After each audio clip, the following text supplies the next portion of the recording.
witness me right now. See me. Be witness to me serving this panel papers. Wait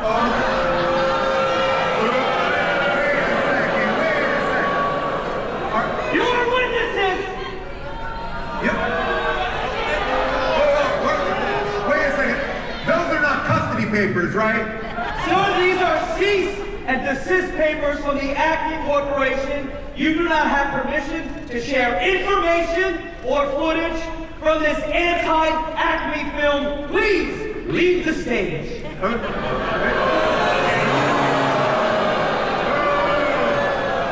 That is a copyrighted costume, sir. Please disrobe. Disrobe. Yes, sir? who are you, man? My name is Bill Pelicanos, B-I-L-L. You don't have to spell it out. Pelican O-S, sir. And I am legal representation for the ACME Corporation. Now get your butts off that stage. I can't believe this. People have waited way too long for this, all right? We're not stopping this. Okay, you know what? I'm gonna say get out, you say acting. Call and response. Get out! Get out! Get out! What? You want me to go? Okay, you have no idea who you're messing with. I could sue every person in this room. I could sue you. No, you can't. I can sue everyone. Well, you're not worth my billable hours. You have no idea who you're messing with, Will Farte. And Paul, you're going to be shearing your pants very soon. Shearing my pants? Yes, sir. There are children Shearing your here. pants. We don't care about children. We're the ACME Corporation. Get him out!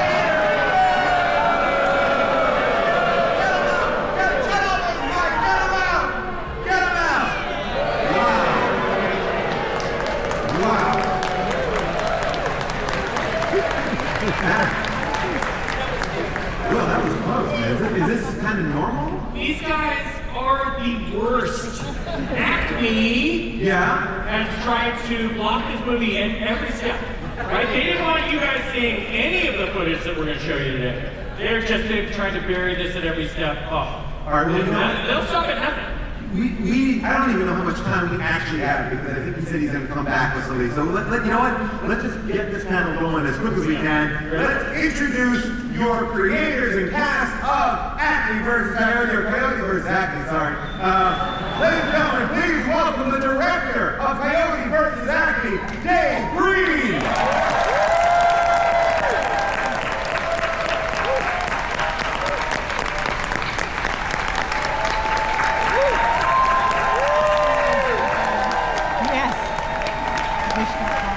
You know our next performer as the voice of the Roadrunner, Bugs Bunny, Daffy Duck, Tweety Bird, Foghorn Leghorn, Porky Pig, Sylvester, Pepe Le Pew, and so many more. Please welcome Eric Bauza!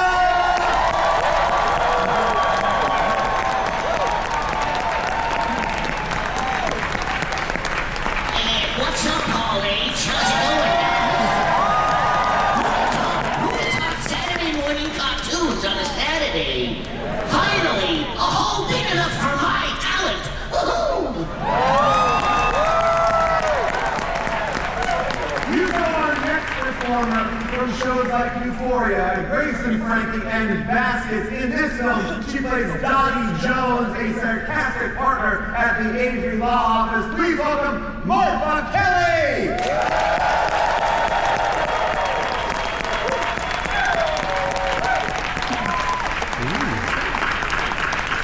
All right, you can all have a seat there. Have a sit down. There we go. This is great. All right, so Dave, I guess my first question was for you. We have heard a lot about this movie, the drama behind this movie, but what is this movie about? Yes. Hi. This movie is about Wile E. Coyote. He has, as we know, gone through 80 years of torture. He's been smashed by anvils. He's been exploded, turned into smithereens. And one day he decides he's had enough, and he is ready to sue. So he hires an ambulance chasing lawyer. No offense. Will Forte. And he starts to sue ACME, which in our movie is not only the maker of cartoon products that go boom, they are also the largest corporation in the world. And now, I mean, I've seen this film. I love this film. it's different than a typical Looney Tunes film. Like, how is this kind of different than like a Space Jam or the Davy Earth? No sneakers. This movie was made without the help of any AI or NBA basketball players. Just a nice story. Just a nice, simple story that I know if you're like me, I would be wearing this shirt even if I weren't the voices of these characters. If you're just a Looney Tunes fan, you're going to watch this over and over. In Singapore. Yeah, it will be very big in Singapore. Now, but Eric, in playing these characters, were there different sides of them that you could show a little bit? Because this movie does have a meta element to it. I think Looney Tunes always has a meta element, but yeah. And we also have to remember the Looney Tunes were actually not really created for the Saturday morning kind of like time block. They were a little bit more, I think, a little bit more adult in nature. They kind of were the first cartoons that kind of break the fourth wall. They were kind of really not shy about talking about political issues currently, you know, back in the 40s and such.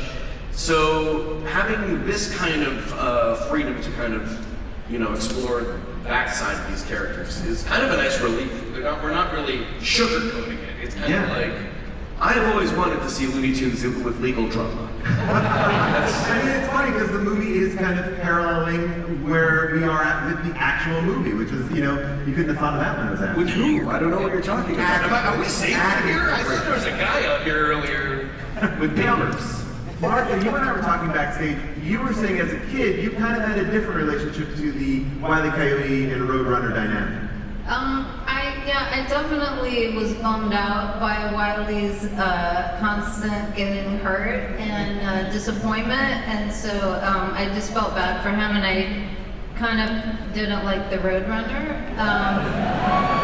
But now I do love both of them, and I was also thinking about stage. Part of now why I partly relate to Wiley is because I have bought a lot of stuff off TikTok Shop that is similar to things he's got from ACME, so I feel. I mean, really, Tina is the new actor. Now, Will, talk to me a little bit about your character. Your character takes on this case, but you are described in the press release as a down on his luck lawyer. Can you talk about like the connection that you have with Wiley? Well, I think that sometimes in life, the universe kind of brings somebody into your life that needs to teach you a lesson. Right. This is one of those cases. Like as you said, I'm this down on his luck lawyer who has kind of given up and just owns it in now. And now this character comes into my life, Wile E. Coyote, who never gives up. So it's like this wonderful lesson that my character learns through him. Now, because this is a live action animation hybrid film, I was interested about like the legacy of Chuck Jones, and there's this rule that he had 9 rules for the Roadrunner and Coyote cartoons. Did you work off that, Dave, at all when you were making? We did, yeah. We had that list was talked about all the time. Where animators who were very deep fans refer to it all the time. Now I do have the rules because I didn't know about this. Can you remember any of them offhand? I have them here. Go for it. I mean, Roadrunner has to stay on the road at all times. That's yeah. Your Roadrunner cannot harm the Coyote except by going beep beep. Beep beep.